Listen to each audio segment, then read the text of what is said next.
Here's the Who's Who in California 1981 to 82 edition. And a little bit bigger this time. And they have to ask you, I mean, and you pay for it, but, you know, they don't take everybody, I guess. Who's Who in Finance and Industry in 1981 to 82. There I am there. Well, it's just repeating everything, but it's kind of nice, especially in those days, you know, if you were looking for a job.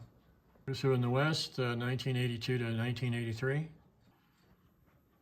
And there I am again.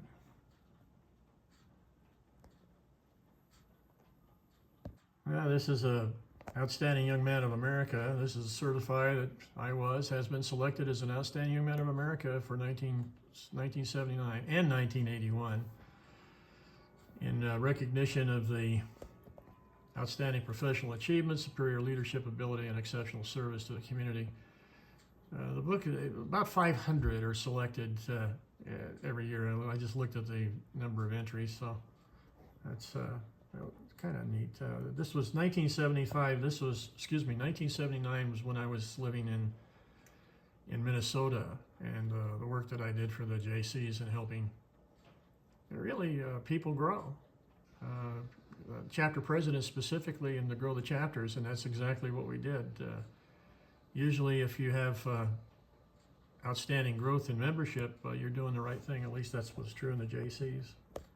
And just like the Chamber of Commerce, you have to pay dues every year, and that's what's true in the JCs. And if they didn't like it, and with the younger people, 25% moved. So if we had 65% retention rate, it was pretty good, and I did, because we did everything right, I think. But it wasn't only me; it was also the chapter presidents. This is the book, the big book. It's about 2 inches thick, or maybe an inch and a half. There's the names, and there I am. All the awards, specifically, this was related to the junior chamber. They had the honors of the Minnesota JCs and the key, the gold key, and these are all honors that were given to me by the executives of the Minnesota JCs, the president of the state. They had 20,000 JCs in Minnesota at that time, and over 800 communities.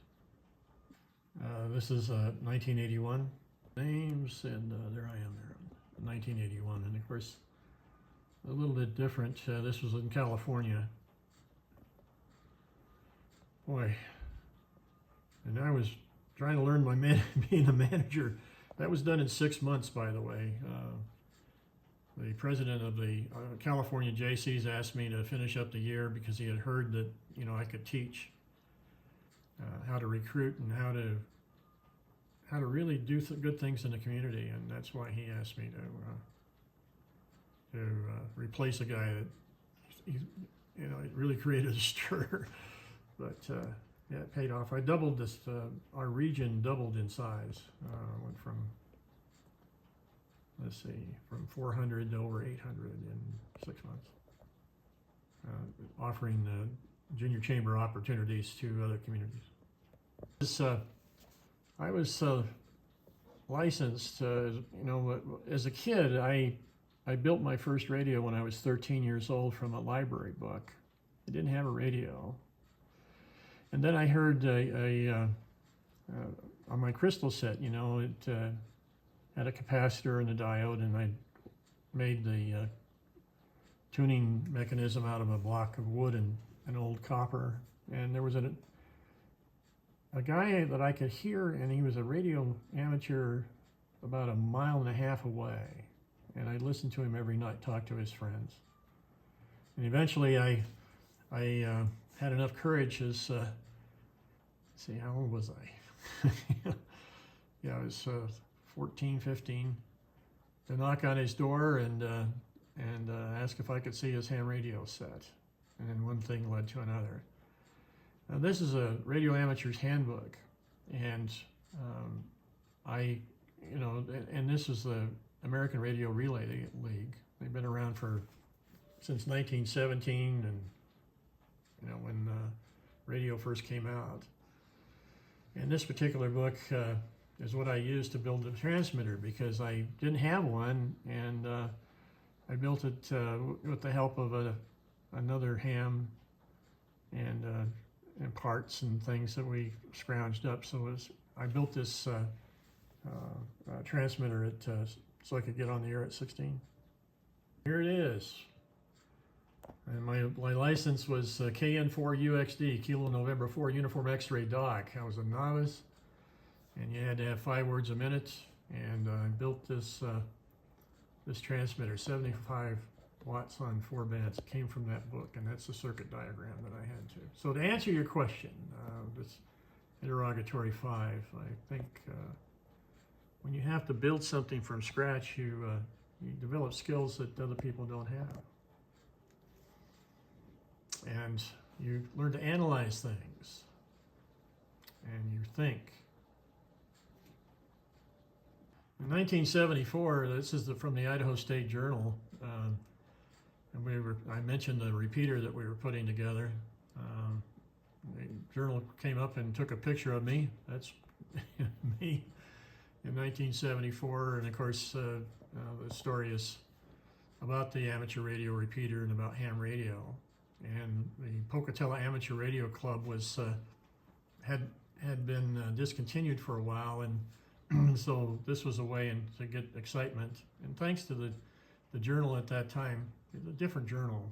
Matt Bailey is the journal staff writer, and that was before internet and all that stuff. But you can see the transmitters in the back. I would run phone patches to GIs in Vietnam. Some sad stories too, especially when a guy calls up tells me to call a girlfriend at 11 o'clock at night, and it's 2 o'clock in the morning in New York, and she's on the phone, and he kept, well, how come you haven't written? How come you're not answering? And turns out that over that phone patch, it was a Dear John letter, or Dear John, I'm not interested, don't bother me again. But anyway, that's me. Boy, no gray hair.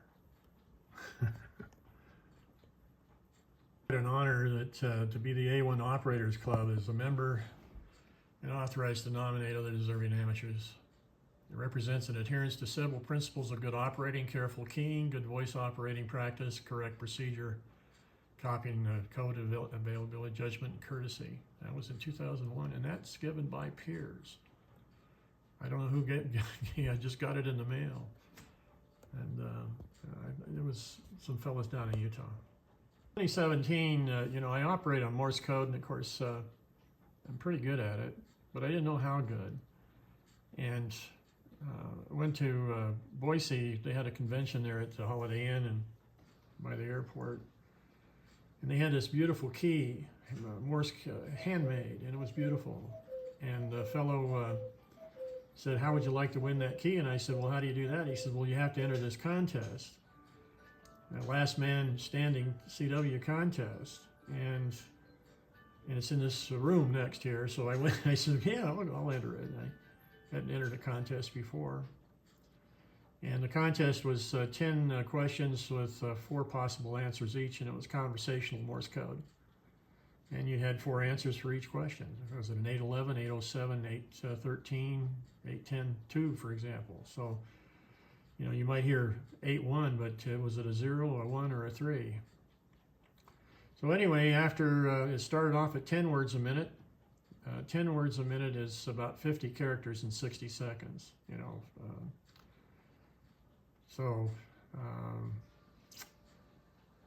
let's see, 50 dots and dashes, 50 dots and dashes in 60 seconds. So we went from 10, 15, 20, and by the way, you had to get 7 questions right before you could advance to the next level. If you didn't have 7 right, then you dropped out. So anyway, they started off at 10, 15, 20, 25, 30, 35 words a minute after 2 hours. And there was 2 of us left, me and another guy. And the facilitator said, "Well, will you guys flip a coin because it's lunchtime?" And I said, "Yeah, that's good enough." And the guy in the back of the room, I don't know who he was, he's an old guy. He said, nah, let's go to 50. So everybody said, okay, the facilitators, everybody's holding their breath, of course. And at 40 words a minute, we were tied. And so we went on to 45 words a minute, and I got 5 right, and he got 4 right. Now, 45 words a minute is 1,250 dots and dashes and spaces in 60 seconds. It sounds like a modem. Don't ask me how I did it. Rochelle says that I've always been a dingling anyway. But it's quite I'm kind of proud of that. An award recognition for the American Radio Relay League, because I had 40 years of loyal ARRL membership, and they gave me that in 2023. I've been a ham for over 60 years, and I, in the service moving, sometimes I didn't renew the membership, just circumstances. But they looked it up, and I got 40 years straight. So, and it's a public service. We have field day.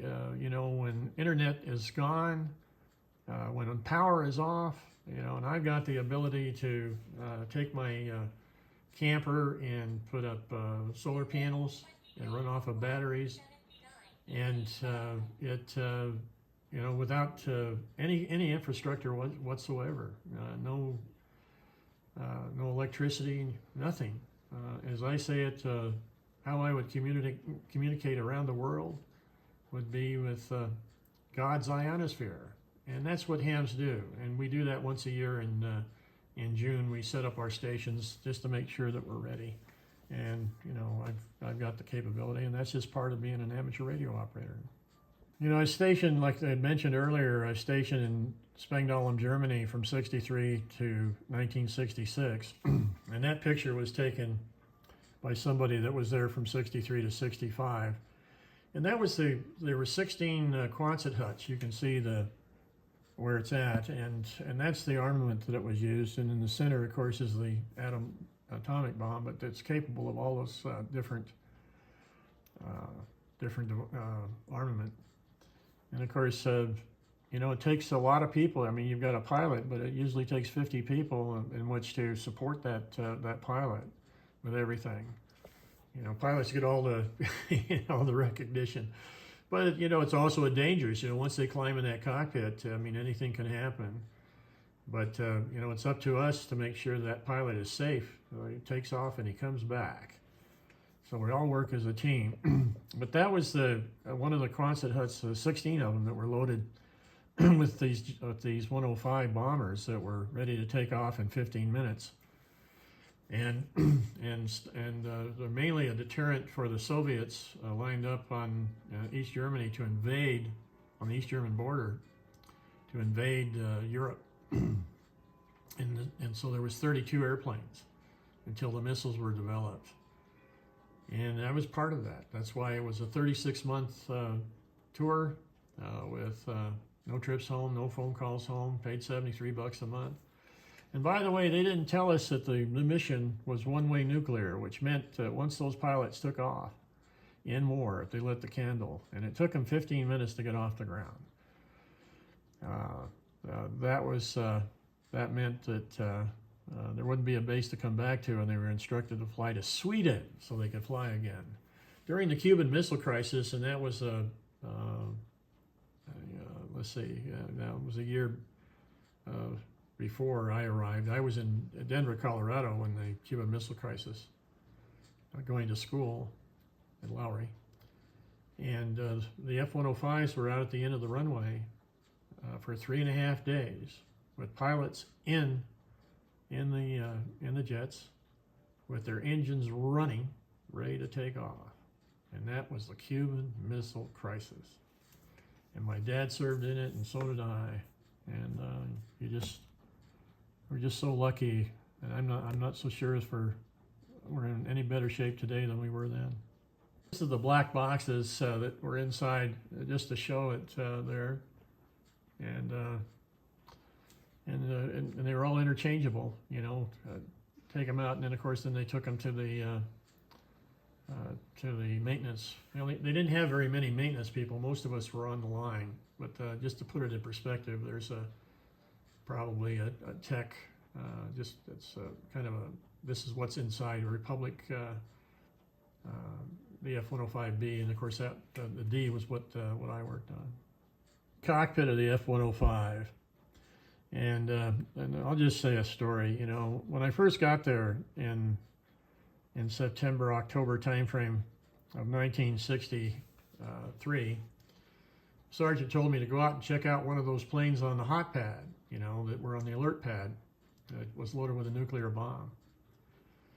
And so I did. I said, okay, Sergeant, just like Forrest Gump, and they gave me a tool bag, and I went out there. The crew chief met me, and the electrical power was on, but I had to run the diagnostics on the radar, and the radar is right there. That's what it is. Terrain avoidance radar. And of course the stick is here. There's this, yeah, there's a stick, I think. And he said, get up there and check it out. When I got into it, you know, this is a single pilot plane, 60 feet long. And he said, and I looked down, and they had black and yellow ribbons, and that was flight, but they also had black and red, which was the arming the nuclear bomb. And of course, you know, I'm not going to touch anything. It says don't pull. So I'm running diagnostics and watching the screen, and I hear click, click, click, and I look over the side, and the crew chief has just loaded a cartridge into an M1 carbine. And we caught eyeball to eyeball, and he said this: don't do anything stupid. And I think I said no sweat. Because in less than 60 seconds, I could pull those red and black pins, open the bomb bay door, and slam that bomb into concrete, creating a broken arrow. And I wasn't about to do that, but he had at his discretion, he could have shot me in the head. So I was 19 years old at the time, and I didn't do anything stupid. This is you know, the planes after, you know, I had 2 years of standby duty, or reserves, I guess you could say. I could be called up at any time. And they sent the planes to Vietnam, and Rolling Thunder, and in 1965, 66 time frame. And then in that 58 months, they shot down over 300 of them. They only made 800, but they shot down 300 of them in that period of time. The plane was not designed for low altitude bombing. It was designed to travel at 1,300 miles an hour and release its bomb at 40,000 feet. At you know, traveling at 1,500 feet, but not ground fire. That wasn't what it's designed for. So anyway, they shot down a lot of them. I didn't have to go. We had plenty of maintainers. You notice there's two cockpits. They use that primarily to jam the Vietnamese, and that came out about 65, I guess, 64. Anyway, the F-105F and the F-105B, and that's Mount Fuji. Plane was at the 36th Tactical Fighter Wing in Bitburg. I just came across the picture. Probably worked on that guy. And because, you know, it was a 36th, I was in the 49th. But anyway, that was Bitburg. That was the other base that had 16 of these ready to take off. And yeah, I think so. Anyway, you know, I didn't really get on Bitburg. You know, it was all those bases at the time. The Russians were all everywhere trying to get secrets. But anyway, my buddy got zapped over there. My buddy, he received radiation, and he lost 30 feet of his intestines and wound up disabled from radiation. And of course, they didn't tell us. They said it was all, it was bad food. They couldn't tell us. Not with the Russians around the base like that. Okay, there's just another picture. It's mainly in Vietnam. That's, you know, they put the bombs on the external. It could carry, I think, has more bombs than the B-17. That was one of the things. Plus, it had a 20-millimeter Gatling gun. And it had a reticle sight system that I was trained on. When you see the green reticle in some of the stories, and they're talking about the F-4 Phantom, the F-4 Phantom didn't have enough heads-up display. Only the F-105 did. So if you see a picture of the MiG being shot down with a red reticle display, it was a 105, not an F-4. Indicated I worked at the Armed Forces television station for 28 months. Normally, these guys had come in for six months to get experience and then muster out. And I worked weekends on Saturdays and Sundays, plus my regular job Monday through Friday. And also, I took off when I had leave and what have you. But this was a letter that I received on July 29th, 1966, and I mustered out on August 2nd, 1966. And this is from Robert O'Neill. He was the master sergeant, the station manager. And I asked him, I said, well, I'm going to need a job. He said, would you like a letter of recommendation and evaluation? And I said, well, yeah. So he said, okay, come back later. This is what he wrote. Mr. Michael L. Saville was employed under my personal supervision within this television station, Channel 22 of the Armed Forces Radio and Television Service, from October 64 until the above date. During his period of employment, he was always demonstrated the capabilities, desire, initiatives, and conscientious efforts that any station manager could hope to find in any person employed in this creative and demanding field. His ability to operate television cameras, both in the studio as well as from remote sites, has done much to provide satisfaction to their station, a high degree of professionalism at all times. In addition, his numerous assigned other duties consisting of being an on-air announcer for spot promotionals, news, weather, and special events, timing, splicing, and categorizing weekly shipments of film programs from Los Angeles, California. I hated that. Filing and maintaining a cross-reference system of electrical transcriptions, recordings, filling in both as use of 35 millimeter slides and cutting special magnetic tapes has proven his value and the need for this particular station in providing daily information, education, and information material to more than 25,000 veterans, both military and civilian, in the tri-base area of Spangdahlem, Hahn, and Bitburg air bases serviced by this United States Air Force Armed Forces television station. Mr. Saville's personal appearance and decorum, boy, oh boy, Sarge, has always been, I haven't read this for a while, has always been above reproach. His dependability and ability to create harmonious relationships with all personnel with whom he has had to come in contact with, and boy, is that true, at various hours of the day and night, has made him an extremely valuable asset to this station and to this public information field of television. It is with much personal regret that I had to see him leave this employment I was paid, I think I was paid 90 cents an hour, and it went up to $1, to return to the United States. His loss will be felt greatly by this station, as a man of his caliber and integrity is hard to find, and they are truly few and far between. I would not hesitate to recommend Mr. Saville to the highest degree for any type of employment, and of course, especially in any phase of the radio and television industry. He would be a definite asset to any employer. Signed, Robert J. O'Neill, Master Sergeant, United States Air Force. What can you say? I mean, that helped me get a job at IBM, I think. Here's my DD-214, and I look back at this thing, and of course, this is a very valuable piece. I plan to be buried up in Blackfoot at the Veteran Cemetery up there. It's a beautiful cemetery. But anyway, you get one of these things, and you'll notice right here it says honorable discharge. I was enlisted in the Canal Zone and all that stuff. So anyway, I was 6'1" and weighed 155 pounds. Long time ago.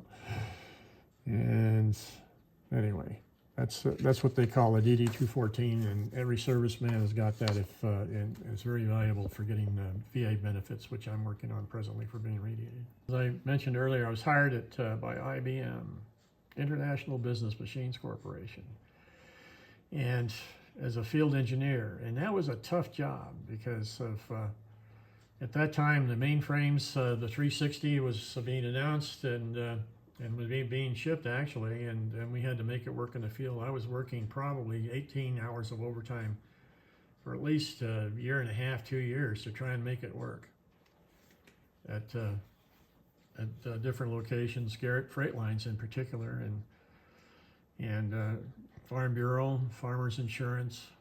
I'm trying to remember all of them here. ISU, and then we also had unit record at the Union Pacific, and there was 4 of us here in Pocatello. Larry DeLashman, Chuck Swanner, myself, and then another guy that didn't quite make it. But anyway, it was a very, very exciting time. IBM was hiring 20,000 people worldwide every year. Here's the photograph that they said, well, go down and get your photograph taken there in Pocatello, and that's the one. So don't smile, you're not allowed to smile. The tag down below is the class that I went to, the field engineering education in Rochester, Minnesota. And you had to pass the key punch portion, and then you went on to 360 Common IO. It was a 3-month school. And then when you passed that, then you had to prove yourself in the field, and you were on probation for 36 months. This is the 360 at Garrett Freight Lines. Of course, this isn't a picture of Garrett's, but this is the system that I learned to repair while I was at Rochester. The IO. You have to know the operator. Anyway, that was a machine that I spent many hours at Garrett Freight Lines on weekends and nights.